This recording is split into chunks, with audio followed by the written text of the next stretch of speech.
Emily Carter and Paul Hensley never expected that a quiet Tuesday night in Brookhaven would spiral into a nightmare. One was a young woman hiding from an intruder in her own home, the other a retired handyman harboring secrets that no one suspected. By the time the first 911 call ended in silence, their lives and the town itself would be changed forever. The night of February 17th began like any other in the quiet town of Brookhaven. The streets were still, the air cold, and the only sounds came from the occasional bark of a dog or the hum of a distant car.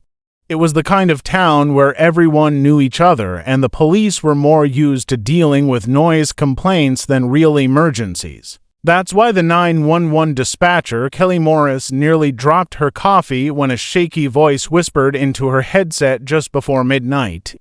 The call came from a woman named Emily Carter. Her tone was trembling, but calm enough to suggest she was trying not to be heard. She said someone was inside her home. There was no screaming, no panic, just the kind of terror that comes from knowing danger is only a few feet away. Kelly asked Emily where she was, and Emily replied that she was hiding in the bedroom closet. In the background, there was a faint creak, like a footstep on old wood. Then, a long pause. Emily whispered something, "Maybe he's coming," and the line went dead. Officers were dispatched immediately. Brookhaven police cars rarely used sirens, but this time lights flashed across the sleepy streets. Within 7 minutes, two patrol cars arrived at the address on Pine Hill Road. The front door was ajar, gently swaying with the wind. Officer Daniel Briggs called out, identifying himself, but there was no answer. The lights inside flickered as if the power was struggling to stay on. The house was neat, but something felt wrong. A chair was knocked over, a picture frame lay shattered, and the smell of something metallic hung in the air, blood, though none could be seen yet. In the living room, a phone rested under the couch, still connected to the dispatcher but silent. The only sounds came from the officers' boots on the wooden floor. They noticed muddy footprints near the hallway leading to the back of the house. The prints were large, probably from a man's boots, and they trailed toward the kitchen before stopping suddenly as if whoever made them had turned back. The back door was locked from the inside, which made no sense if someone had escaped through it. Upstairs, the officers found Emily's bedroom. The closet door was open, and inside were signs that someone had been there recently: an indentation on the carpet, a torn piece of fabric, and a faint smell of perfume. On the bedside table, there was a framed photograph of Emily with a man, both smiling. The picture had been turned face down. It was as though someone wanted it hidden. By the time additional units arrived, the search of the property had turned up nothing. There were no signs of forced entry, no car missing from the driveway, and no trace of Emily. The neighbors who were questioned said they hadn't heard any commotion. One man mentioned he'd seen a dark vehicle parked across the street earlier that evening, but he couldn't recall the model. The police began to suspect an abduction, but something about the scene felt staged, to clean, to deliberate.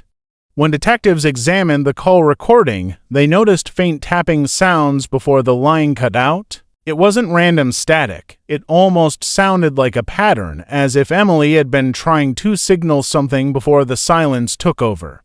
That night, the investigation officially began, but in Brookhaven, whispers had already started spreading.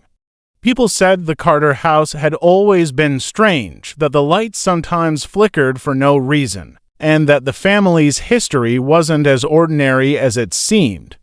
Whatever had happened inside those walls, it was only the beginning of something much darker. The following morning, detectives arrived to process the scene under the pale gray light of dawn. Yellow tape fluttered in the wind as curious neighbors watched from a distance, whispering about the mysterious disappearance of Emily Carter. Inside, the house felt heavy, as if it carried the weight of what had happened just hours before. Every corner seemed to hold a question the investigators couldn't yet answer. Detective Laura Finch led the team. She was methodical, the kind of person who noticed what others overlooked. As she walked through the living room, she saw the phone that had captured the last moments of Emily's call. It was still recording when officers found it, and the audio was faint but unsettling. There were low creaks, a distant thud, and a series of muffled sounds that didn't match the layout of the house. It suggested Emily had moved or been moved to another part of the home before the line went dead. In the basement, one officer noticed that one section of the wall looked newer than the rest. The paint didn't quite match, and the edges of the drywall seemed uneven. When they tapped on it, it gave off a hollow sound. After removing a few screws, the wall opened to reveal a small, hidden room no one had known existed.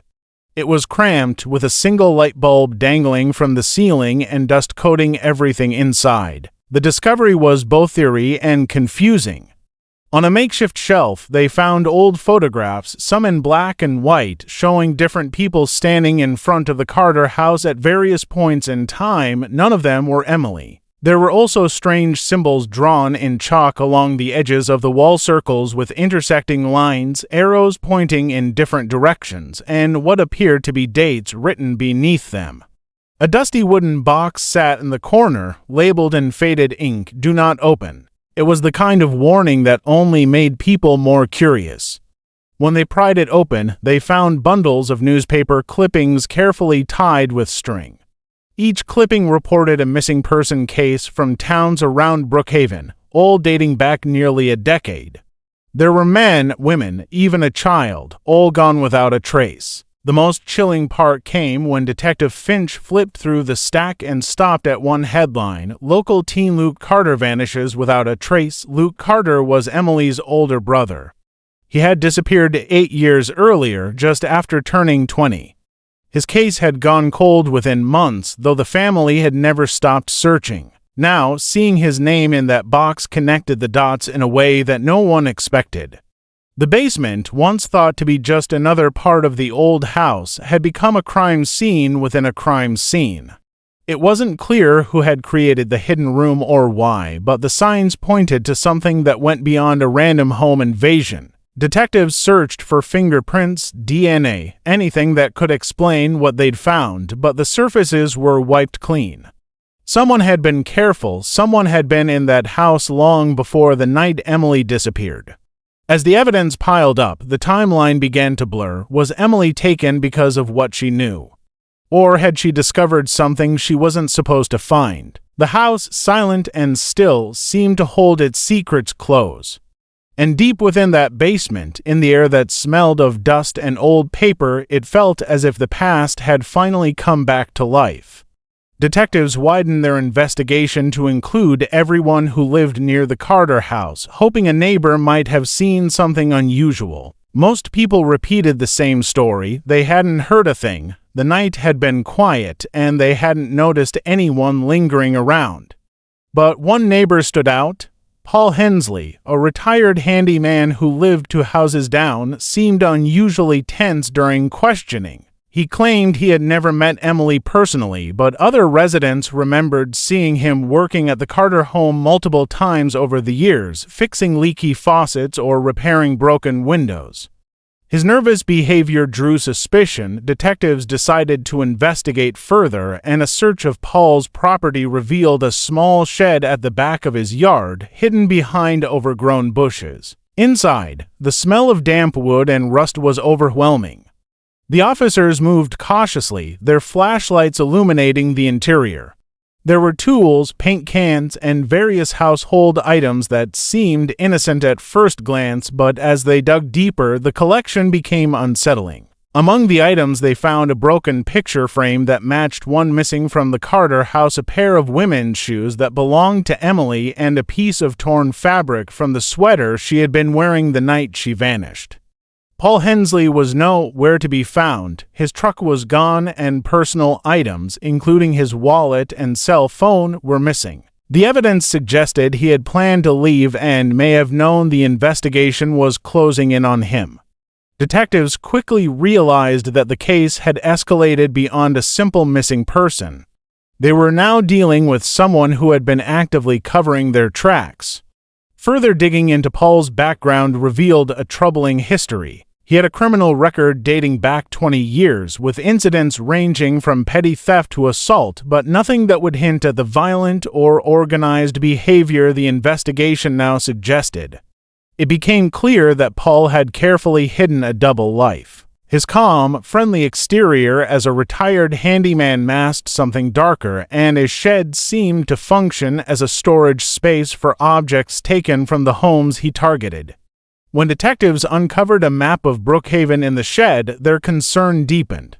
Multiple houses were marked in red, with Emily's home circled twice. The map indicated a level of planning that was meticulous and unnerving. The markings were not random. They suggested that Paul had been selecting targets in advance, possibly for years, and had intimate knowledge of the community. At this point, it became clear that Emily's disappearance was not an isolated incident.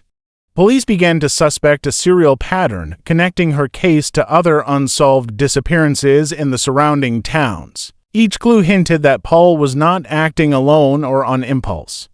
There was someone else involved, someone who might have been manipulating or collaborating with him. As the investigation intensified, the urgency to find both Emily and Paul grew. Officers scoured surrounding towns, tracked his movements through traffic cameras, and questioned anyone who might have seen him since the night of the disappearance. Yet each lead seemed to circle back to the same unsettling truth. Someone in Brookhaven had been operating in the shadows for years, carefully hiding the trail of crimes, and Emily had stumbled directly into the path of a carefully orchestrated nightmare. The deeper detectives dug, the more they realized that the case was far from ordinary, and that the answers they sought might be hidden in places they had yet to discover. 3 days after Emily vanished, the investigation took an unexpected turn. A car was discovered abandoned near an old quarry 30 miles from Brookhaven. The vehicle's engine was off, doors locked, and the interior strangely quiet, giving the scene an eerie sense of stillness. Inside sat Paul Hensley, slumped over the steering wheel. His body was cold, his face expressionless, and there were no signs of struggle. No weapon was present, no visible injury, and no note explaining his death. Detectives initially assumed foul play, but nothing immediately pointed to who might have been responsible. While forensic teams examined the car, the focus shifted back to Emily. Later that evening, she appeared at a gas station on the outskirts of town. She was barefoot, disheveled, and covered in scratches along her arms and legs, her clothes torn and muddy. Security cameras captured her stumbling toward the entrance, clearly disoriented. She walked slowly, as though each step required effort, and there was a vacant expression in her eyes. Staff immediately called the police, who arrived to escort her to safety. Emily's account was fragmented. She could only recall fragments of the night she was taken. She remembered waking up in a dark, confined space and feeling around for an exit. She described hearing a loud crash outside and seizing the moment to escape. Beyond that, her memory was blank, leaving detectives with more questions than answers. How did she end up so far from her home? What happened to Paul Hensley? And why had she survived when it seemed no one else had been involved? Toxicology reports later revealed that Paul had been poisoned hours before his body was found in the car. The substance was fast-acting, leaving little trace of struggle or resistance. This discovery complicated the investigation. Whoever killed Paul had precise knowledge of his routines and enough control to execute a calculated plan. The fact that Emily survived suggested that her abduction was interrupted or deliberately ended by an unknown third party. Detectives began to piece together a timeline. The night of the disappearance, Emily was taken from her home, and Paul likely assisted or facilitated it in some way. His death indicated a betrayal, a cover-up, or perhaps an attempt to prevent him from revealing information about the crimes. Emily's escape hinted that someone else had intervened, but that person's identity remained a mystery. Investigators also examined the route Emily took from her home to the gas station. It was clear she had traveled through dense woods, over uneven terrain, and across roads rarely used at night. Whoever had placed her in that location had chosen it carefully, possibly assuming she would not survive the journey. Her survival contradicted the plan, suggesting either luck or an unseen hand guiding events. As the days passed, police realized the complexity of the case. Emily's abduction was no random act of violence. It was part of a sequence of events involving careful planning, hidden motives, and multiple actors. Paul Hensley's death added a layer of intrigue and suspicion, hinting at connections that went beyond a simple home invasion. The investigation had shifted from a missing person case to a tangled web of manipulation, secrecy, and survival, leaving detectives determined to uncover the truth behind the night that had appended Brookhaven. Weeks passed after Emily's return, but the case refused to settle. Brookhaven had grown quiet again, yet the unease lingered in the air. Detectives continued to review evidence from the Carter house, replaying recordings and examining every photograph, every item collected from Paul Hensley's shed and the remnants of the hidden basement room. They were searching for a clue that might explain not just Emily's disappearance, but the series of disappearances connected to her family over the years. One evening, Detective Laura Finch returned to the security footage from the night of Emily's 911 call. She replayed the video frame by frame, focusing on reflections in mirrors and windows that had been dismissed in initial reviews. That's when she noticed a faint, almost imperceptible figure in the hallway mirror. It appeared for only a few seconds, standing just outside the frame, barely visible in the flickering light.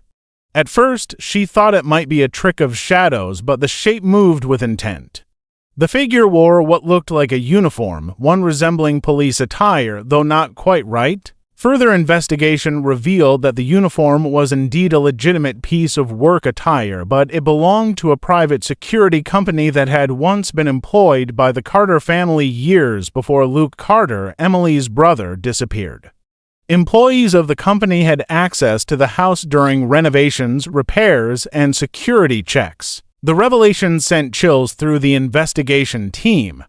It suggested that someone close to the Carters, someone with access and insider knowledge, had been watching, perhaps even orchestrating events for years. Records showed that the uniform belonged to a man named Robert Lane, a former partner of Paul Hensley. Lane had vanished the night Paul was found dead. He had no alibi, no traceable whereabouts, and had apparently disappeared without a single clue left behind. Further digging into Lane's background uncovered connections to missing persons cases that mirrored the pattern of the items found in the hidden basement room. Lane had worked in the security industry long enough to know how to manipulate access points, avoid cameras, and leave little evidence. Detectives began to theorize that Lane had been behind both Emily's kidnapping and the death of Paul Hensley. Paul may have been an accomplice who turned against Lane, only to be eliminated once he was no longer useful. Emily's survival suggested that Lane either underestimated her or that her escape was not entirely accidental, hinting at a level of chaos even he could not control. The hidden room, the clippings, the basement symbols all pointed to meticulous planning over years. Lane had been operating in the shadows, exploiting the Carter family's trust and targeting anyone who might uncover his pattern. Yet, despite the mounting evidence, he remained at large, and Emily's partial memories provided little clarity beyond glimpses of fear and confinement. In Brookhaven, the story became legend. Locals whispered about lights flickering in the Carter house at night, about shadows moving behind windows, and the feeling that the past was never truly gone. Detectives continued to pursue leads, retracing Lane's movements and connections, but the case remained unresolved. The final twist had come not with closure, but with a haunting realization: some dangers are invisible until it is almost too late, and some mysteries, even when partially revealed, leave more questions than answers. The events surrounding Emily Carter and the hidden room had exposed a darkness that ran deeper than anyone could have imagined, and the town would never feel entirely safe again.